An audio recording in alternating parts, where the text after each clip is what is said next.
Hello, everyone. I've got something to say. So, I tried to make a post on Reddit to talk about this, but it doesn't seem to want to let me post it, probably because it's very long and wordy. So, here I am. I'll put it in video form, and hopefully, a few people might see it on YouTube. Now, I see a lot of people talking about how awful public lobbies are, and they're not wrong, but I've found through playing that a lot of times the quality of a lobby is a lot more dependent on how the game is set up and how the lobby host acts as a moderator than the actual people in the lobby. So I'm going to go through my own preferences and settings on how I try to gear up a lobby and what I do to encourage good gameplay while I'm hosting. Because I find that a lot of times if you're like me and you're in a situation where you can't go and hop on a Discord server and chat with people with voice chat, and you can't always go and find a good sized group of people to play around Among Us with you, that your option is basically to go online in the game, search for a public lobby, and hope for the best. So, with that in mind, we're going to go in here and we're going to talk about some settings, and we're going to set up a lobby, and how I think that affects the way the game plays and the type of people that it attracts into the lobby when you're trying to play. So, first menu here, you'll notice up in filters, I've got all four checked. And if you were to check just one, what you'll find a lot of times is if you're doing a search for just expert lobbies, you're not going to find much. You might find one or two pop up because a lot of times there are very few people that will set up an exclusively expert lobby, and it's hard to fill a lobby with just that filter. I check all four, and this lobby will show up on all four searches. If you're searching for expert, it's going to show up. If you're searching for serious, casual, it'll show up. And yes, it'll show up under beginner searches too, which means those randos that are out there for chaos will probably find it, and some of them will probably filter in. But also, the people who are desperately searching for a good lobby will also find you. So it's hopefully a better balance of being able to fill up a room full of people and also attracting the players that are looking for a better quality game. You're still going to get jerks, but hopefully they'll filter out more quickly if you set the game up well. I'm sticking with classic games right now. I'm not going to get into too much conversation about hide and seek because I don't play a lot of hide and seek, and it's a completely different discussion. I've got the lobby set to 15 max players and 2 imposters. And the first thing that I'm going to bring up with that is 1 imposter and 3 imposter games are a different game.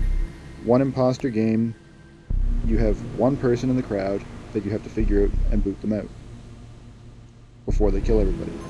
The imposter is working alone, and it removes a lot of strategy and guesswork from the game, and it makes for a shorter game, a less engaging game, and it's generally less fun for everybody involved when there's only 1. 3 imposters, on the other hand, usually ends up being too quick, too chaotic, and it is very difficult to keep a game with 3 imposters from just devolving into a killing spree, and it automatically gives the imposter team a bit too much of an advantage against the crewmates. It takes away from the strategy and gameplay. 2 imposters is a good balance, and with other settings can make for probably, in my opinion at least, the most engaging type of game.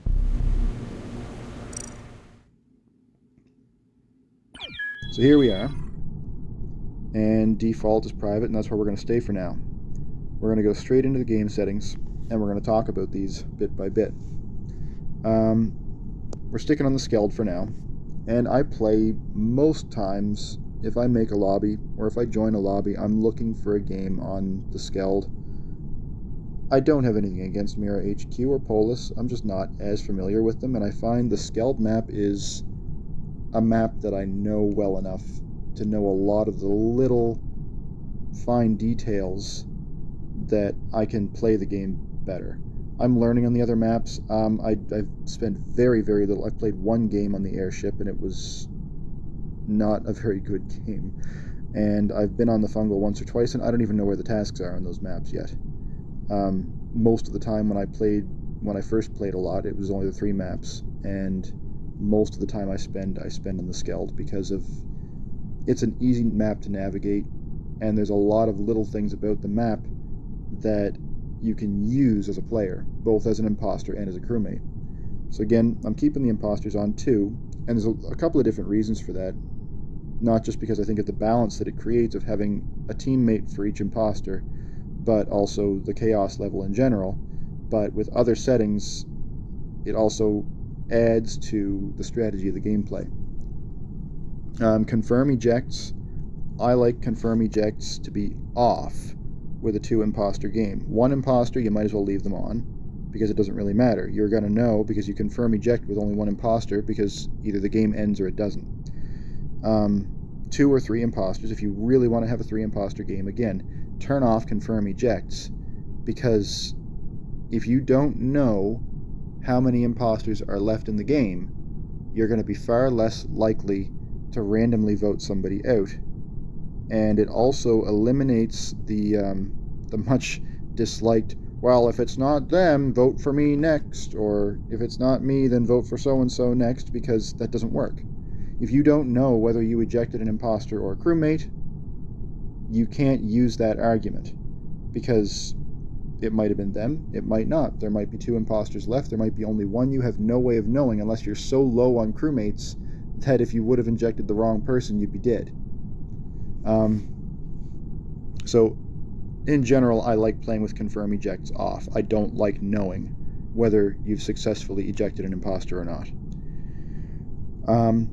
I keep emergency meetings to 1 because it's good to have them, but if you have as many meetings as you could possibly need at your disposal, then you're going to find that as much as everyone hates it, there's always the person who just wants to call meeting after meeting after meeting, and you can't get anything done because you're stuck sitting around the table. And nobody ever brings coffee and donuts. There's never snacks to make the time go by quicker. You're just sitting there talking and arguing with each other, and nobody's playing the game. Emergency cooldown, I set to 10 seconds. I don't want people to have to wait too long to be able to hit that button, and I always try to keep emergency cooldown lower than the kill cooldown, because there's those times where you get down to that 3-player stalemate where it's either pound the emergency button and get voting, or the imposter just has to kill somebody and the game ends. So being able to get into a meeting before the imposter has a chance to kill you is a good thing. And there's a lot of times where you've had a sabotage, or somebody's called a meeting, or a game has started, and you have to stand there and wait. You don't want to be standing there for 30, 40 seconds or anything way too long waiting to mash that button. I think emergency cooldown is something that I try to keep it short. I don't see that as being a valid tool in the game in most situations. Discussion time in the meetings. I try to keep enough discussion time that you can adequately have enough time to put together a statement to get it out to the crowd before voting starts. If you saw something, if you reported a body, if you're calling a meeting, you want to have enough time to type up a message and get it out into the chat before everyone can start voting. Because if the voting time starts too soon, there are always people who are just going to randomly mash a vote or skip before anything is said, and that's going to throw off your voting. You want to give people enough time to start a discussion and encourage thought and logic in the players before votes happen. Voting time, that one's very, very much dependent on the specific lobby. It seems to me that 60 seconds is not too long, but not too short.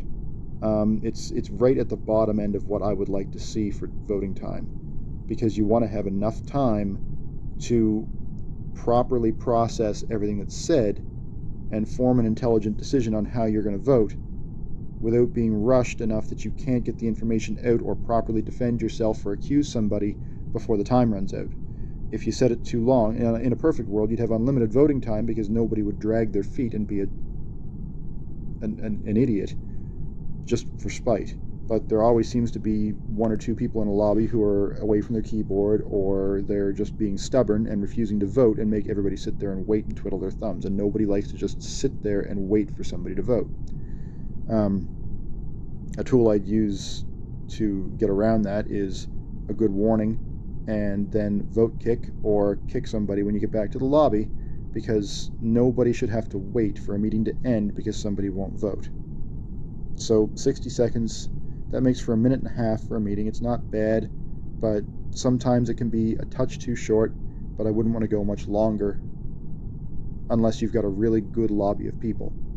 If you've got a good lobby of people who are going to consistently vote in a reasonable amount of time and not drag the meetings on, increase the voting time to enough that you can have a proper discussion. Because discussion should happen.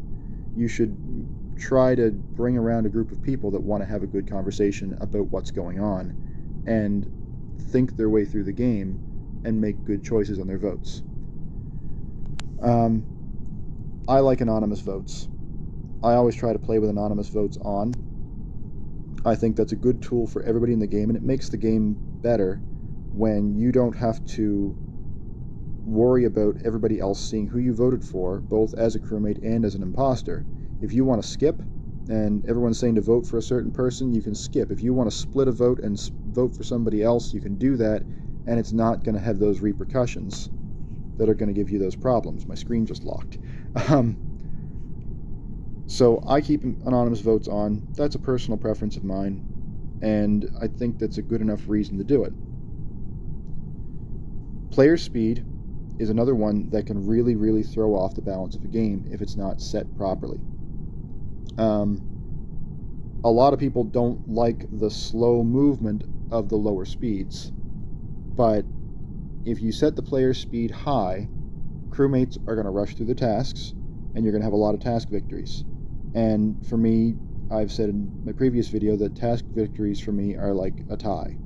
It's not a fun way to win the game, and it can happen from time to time. You're going to have lobbies that not everybody is a skilled imposter, and sometimes they're not going to be able to do their job effectively before all the crewmates get their tasks done, even with the best of settings, and that's fine. The occasional task victory, not a big deal. But if you're seeing task victories again and again and again, the game settings are favoring the crewmates. The imposters don't have enough time to do their job. And the first thing that I would look at is player speed.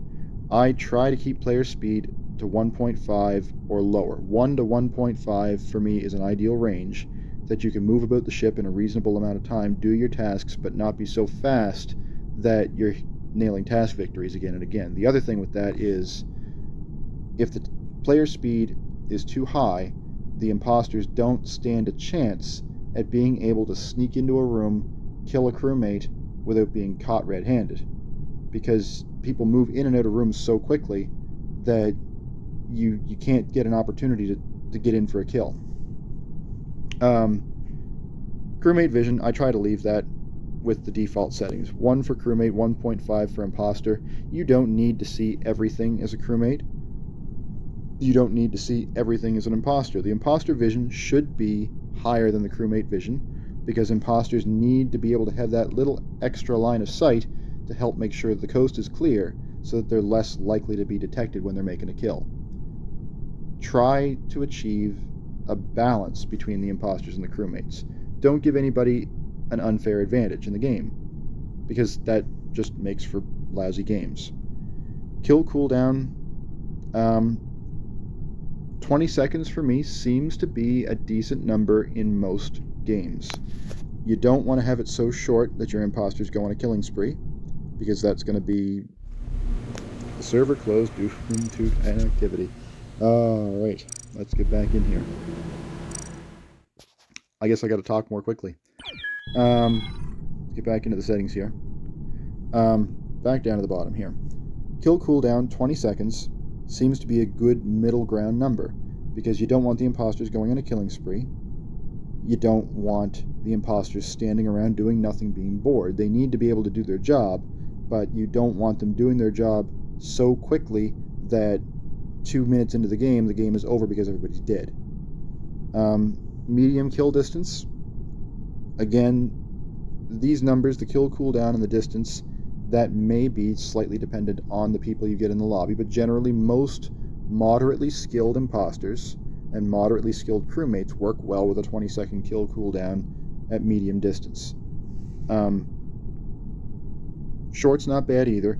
I would never want to set kill distance to long, because you don't want to be able to be halfway across a room from somebody and be killed or kill somebody, because that's just, it's an unfair advantage. It's too easy. Visual tasks, leave them off. It's try to make your crewmates and imposters as undiscernible from each other as possible. It should be difficult to tell who is who by those common, easy visual trickeries.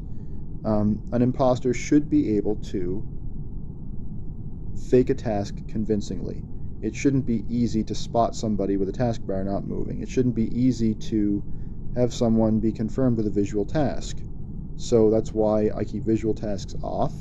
I usually will set taskbar updates at meetings or completely turn it off.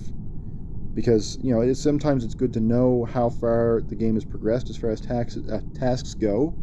Because if you're an imposter and you know the time is running out, you see that green bar is almost full, you got to get yourself in gear and get moving if you stand a chance at winning. But you also don't want to see that moving during gameplay, because then it's almost impossible for an imposter to fake a task if everybody else knows to watch the taskbar. Use it as a means to allow the imposters to fake tasks. But that also means the imposters have to know how to fake tasks, and the crewmates have to know how to recognize when an imposter is faking tasks without the taskbar. Watch your common tasks. Watch your med scan, because that one you can fake with visuals off. Or watch the order they're doing things. If someone runs up to do wires in cafeteria first, that's fake. If they go to a download first, or the upload task first, that's fake. Simple things like that. So again, the tasks, number of tasks, common, long, and short, I think that's pretty close to standard 213. It's either that or 212. But again, you want to have the number of tasks, player speed, kill cooldown, all these time and quantity settings should be somewhere that it creates a balance between the imposters and the crewmates. So if you're seeing a lot of task victories, then you want to make it harder for the crewmates to get their tasks done before the end of the game. It shouldn't be easy to get a task victory. I'm going to leave this and make another one again just so I don't run out of time again. The other thing is, if you're seeing time after time that the crewmates are quickly being killed off by the imposters, then you need to make it harder for the imposters to kill off all the crews. And you can do that by kill cooldown being longer, or shortening the tasks, lowering player speed, changing vision settings, and things like that. But generally, this, in most games, seems to make a fairly balanced game. On to roles. I've got Shapeshifter off. If you want to play a game with shapeshifters, go for it. But it's a different game. It throws a lot of wrenches into things, and a lot of times, depending on who you're playing with, that can really lower the gameplay quality, because people will jump into random voting and you'll wind up shortening the gameplay and making it a lot more chaotic. I like playing with Shapeshifter, but it's a different game. Again, that's kind of into the hide and seek territory. It changes the mode of the gameplay enough that it's almost a separate discussion in itself. But I throw the other roles in here for the crewmates.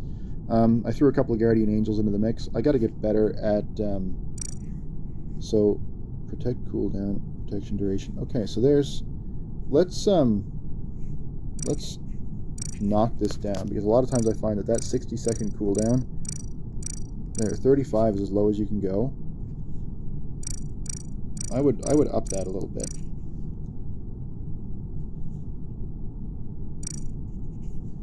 There.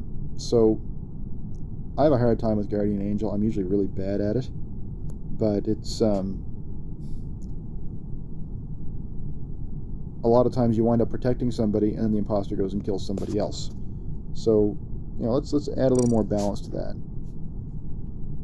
or maybe not. I don't know. At the same time, that's a tricky one because you don't want Guardian Angels making it impossible for imposters to kill, but you also don't want to make it that the Guardian Angel is a completely useless role, because a lot of times if you hit that protect button, you hit the wrong crewmate, the imposter goes and kills somebody else anyway, and it's been completely useless. Engineer, again, it's a good role to have, and it can add some interesting things to the game, but try to make the engineer's ability to use vents very limited, because the last thing you want is for your engineer to go and park themselves in a vent and keep springing on the imposters and catching them in the act. Because it's enough to think about as an imposter how to sneak into a room and kill somebody without being caught, without thinking about the fact that there's probably an engineer hiding in the vent watching you do it. So I've got them set 10 and 10, so it's not very long between times where you can get out and back into a vent, but you also can't stay. Oh, hang on. Oh, it's the dog. I gotta go let my dog in.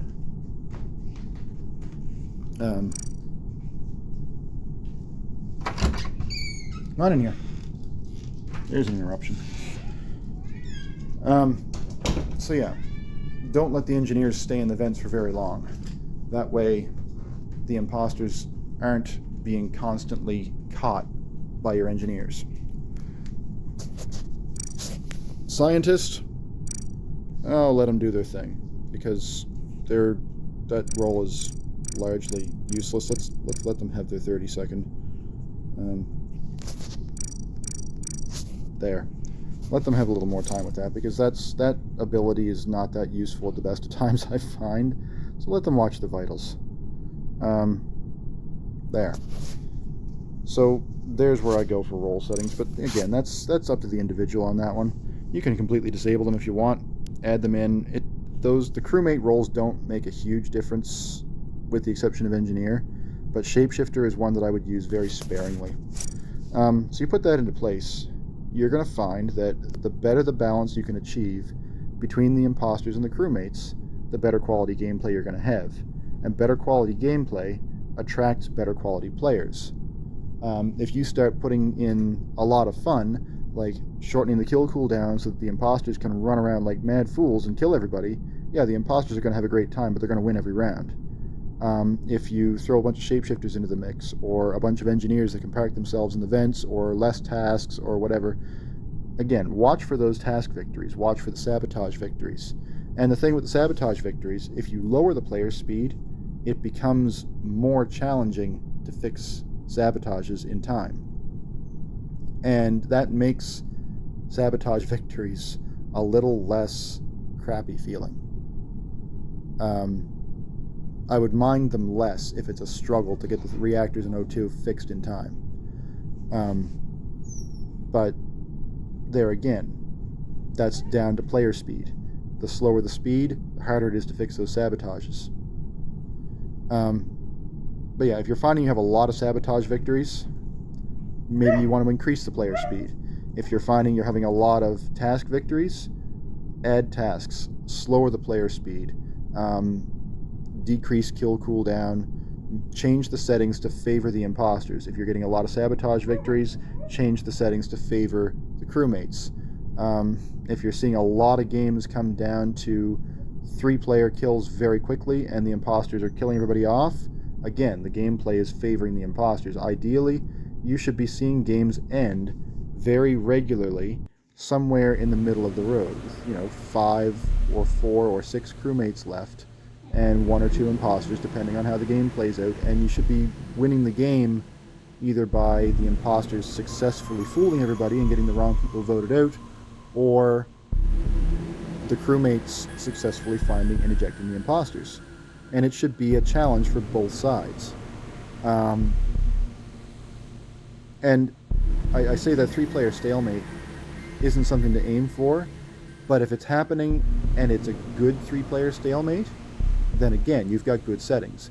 If you're regularly having games that are coming down to the bare wire, and you've got 3 players left, and one's an imposter, and the crewmates have absolutely no idea who it is, and it comes down to a dramatic finish by a vote, and the wrong person's ejected or the right person's ejected, regardless, everybody comes back into the lobby feeling really, really pumped up, and it was exciting, and it was a really, really good game. But if you're regularly coming down to a 3-player situation where it's like, oh, well, it's got to be so-and-so, vote them out, and that's the end of it, and it's like, yeah, well, okay, that's it. Great. It's boring. Task victories are boring. Sabotage victories, unless it's challenging to fix a sabotage, is boring. You want to encourage games that come down to exciting finishes, either by skillfully discovering the imposter and ejecting them, the imposters getting caught in the act, not by the fact that the players don't have the opportunity to make a clean kill, but by, a silly mistake or by, honest player skill. The more often the games end high energy on player skill, the better. And find game settings that encourage that, and you'll find that good people will join your lobby, and the bad ones will naturally tend to leave, because a lot of people will come into a lobby and they'll leave as soon as they don't get the role they want. Well, they're not looking for a good lobby, they're looking for a chaotic, quick game where they can go around and kill people, and they're going to keep leaving lobbies until they find a game where they can beat an imposter. If they leave because they're an imposter and they only want to play as crewmate, again, they're not looking to play the game, they're just looking to do the thing they want to do, and they can go join a crappy lobby somewhere else. The people that want to play a good game will see that the games that are being played are starting to go in a good direction. They'll stick around, and eventually more good players will filter in, and soon you'll have a lobby that's full of people that are having a lot of good fun playing the game in a respectful way.